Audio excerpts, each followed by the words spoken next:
it's Lori here with Nelson Farms, and today I want to show you some things about making bone broth.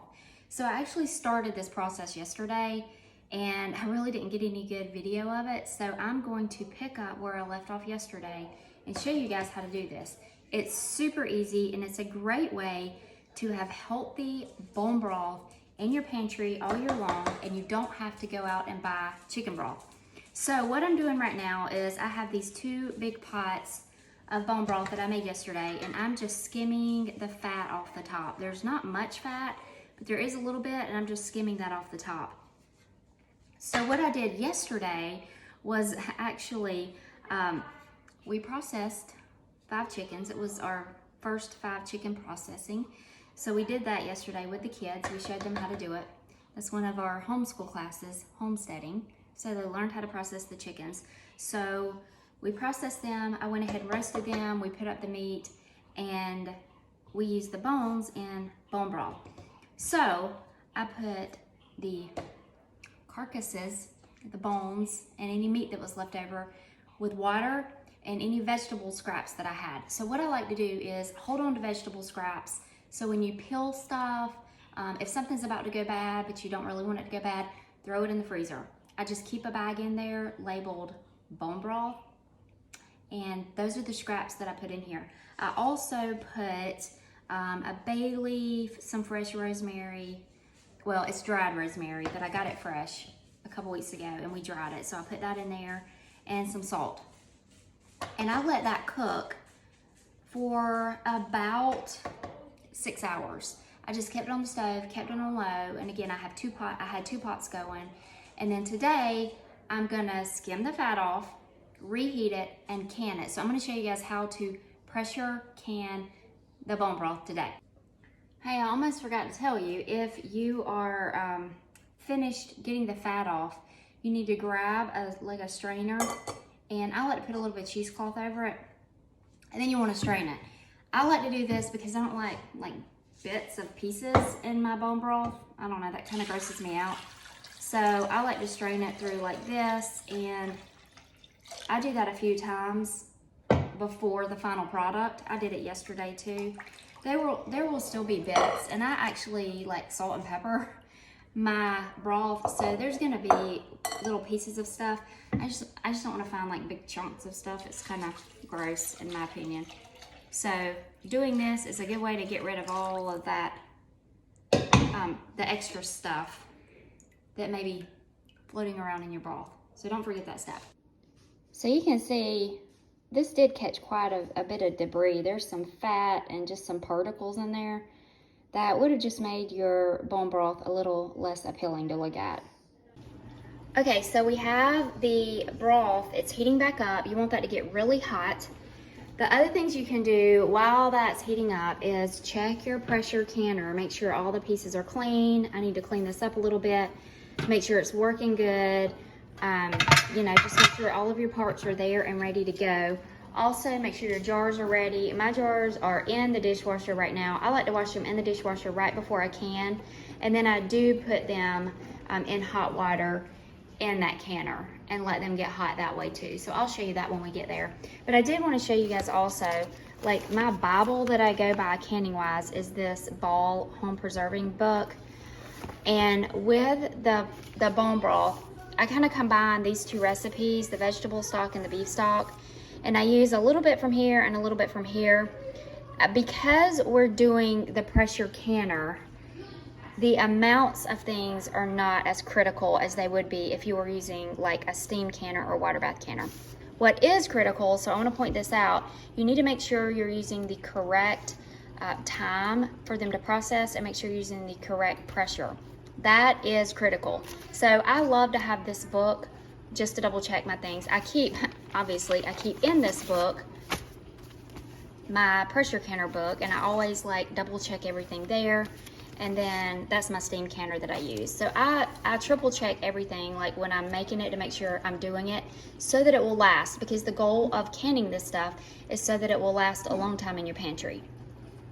So as I'm prepping my station to get started canning, I wanted to show you guys, when you're canning anything with meat in it, you might want to have a little container with water and just a little bit of white vinegar. So vinegar diluted with water, handy, because when you wipe the tops of your jars, this will get that fat off of the top of the jars better than plain water. So have that handy for when you're canning anything meat related. Okay, so everything's ready to go now. So I'm gonna show you how to actually do the canning.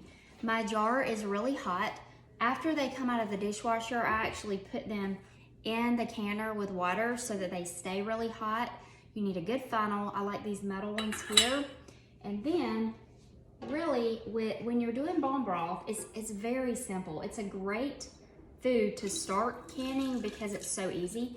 You literally just put the broth in the jar.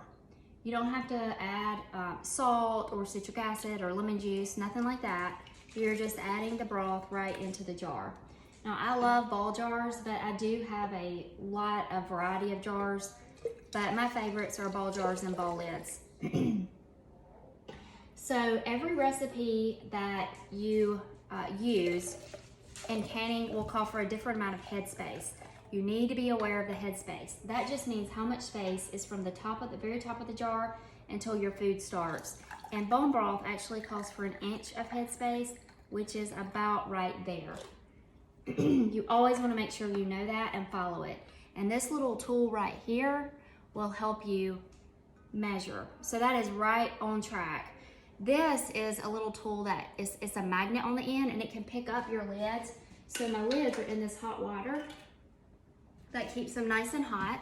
So that magnet just picks up the lid. So before I put that on, I'm going to just rinse around, or not really rinse, but clean around the rim with my vinegar water mixture. And that's gonna prevent any issues with the sealing of the lid. It's gonna prevent like any fat from getting caught up in there. And it just makes them neater and easier to handle. Okay, so that's nice and clean. The lid is hot, it goes right on top. And then you wanna screw this part right on top. So that goes fingertip tightness, just like that. And that bottle is ready to go in the canner. I said bottle, I meant jar. You know what I meant. Okay, so I have my 7 quarts filled and ready to go in the pressure canner. So let me show you how to get this process started with a pressure canner. Let me prop up my phone here. Okay, so you want to get your lid and lock that in place. So there's literally like little directions here on the lid that tells you exactly how to lock it into place. So lock it into place. Don't put this on yet, just get it locked into place. And always consult your book for the times. So this one says lock into place, and you want to vent steam it for 10 minutes. So I have this on medium-high heat, and what vent steaming means is that out of this little vent, it will continuously pour a steam. So when that starts, you start your clock for 10 minutes and let that do its magic for 10 minutes. Then you pop this on there, and after that's on there, just wait and you'll see this baby pop up. And that's when everything kind of starts to roll. So I'm gonna get that process started, and then I'll bring you back and show you what's next. Okay, we have a continuous steam coming out of the vent pipe, and I wanted to show you what that looks like. I'm gonna try to get a good angle. There it goes. Okay, you see how that's coming out continuously? You can see kind of up here. So after that starts coming out continuously like that, set the timer for 10 minutes, and then we'll do our next step.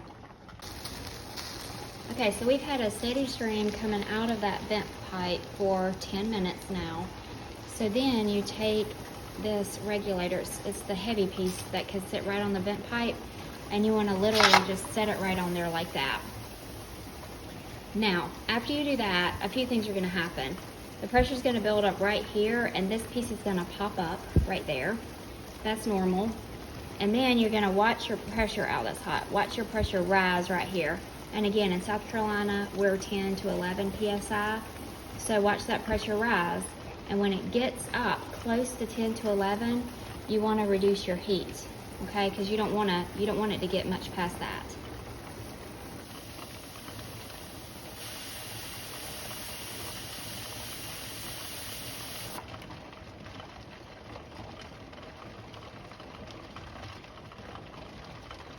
There you go.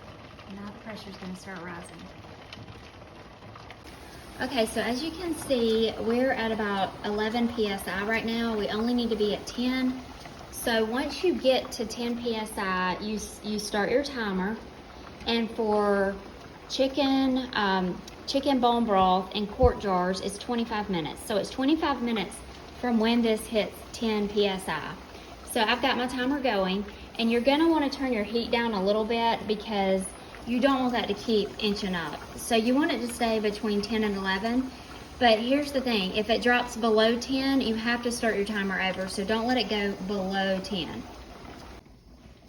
So if you have a little bit of broth left over, but not enough for a whole new batch, you can just put it in a mason jar, make sure you date it, and put it in the fridge, and just use it within a week or two.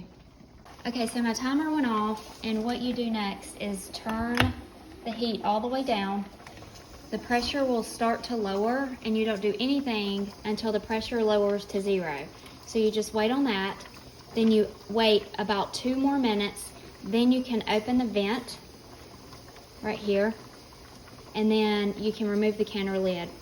Now, when you remove the canner lid, you want to let your jars sit in there about 10 minutes before you remove them, and you want to make sure you remove them with these and have a nice place for them to sit. I like to sit them on this cutting board because it's impermeable to heat, so you can use something like that and set them on. Then you want to let them sit there for 24 hours before you mess with them.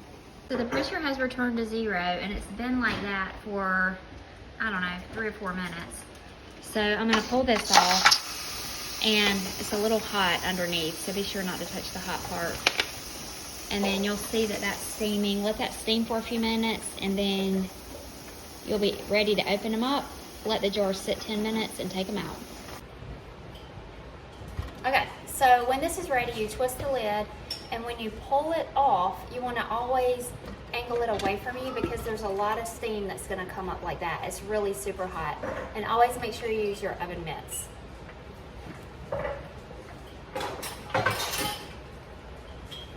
So now, let me show you. That's what it looks like in there. We're gonna wait, let them sit for about 10 minutes, and I'm gonna put them out on the chopping block. Hey, so everything's finished. I'm taking out my cans now, and they look great, but I wanted to tell you a few things. First, after you take them out, you wanna leave them somewhere for 24 hours. So you don't want to put them somewhere that they're going to be moved around or bothered a lot. So I like to put them on this little chopping block thing, and nobody bothers them here. After the 24 hours, you can unseal the jars and make sure that the tops did like pop and they sealed good. But you want to unscrew them, because if you store these away with the screw tops on, then that can make it look like they're sealed when they're really not. So you always want to store canned foods with this unsealed, okay? I'll show you that in a later video. Oh, one just popped. But I wanted you to go ahead and be aware, because some people like get eager and want to put them away. Leave them sitting out for 24 hours. Don't mess with them. And then take this off, make sure the seal is good, and then you can put them away. And of course, make sure you label them. I let my daughter label them because she has better writing than I do. We just use a Sharpie right on the top. And here they are. So we didn't have very much money in this. It's a lot cheaper than going to the store and buying broth. And it's a lot healthier. You know exactly what's in it, especially if you're using your own chickens. You really know exactly what's in it. And it will last for years. So thanks for watching. Be sure to like and follow and send me any questions you have. See you next time.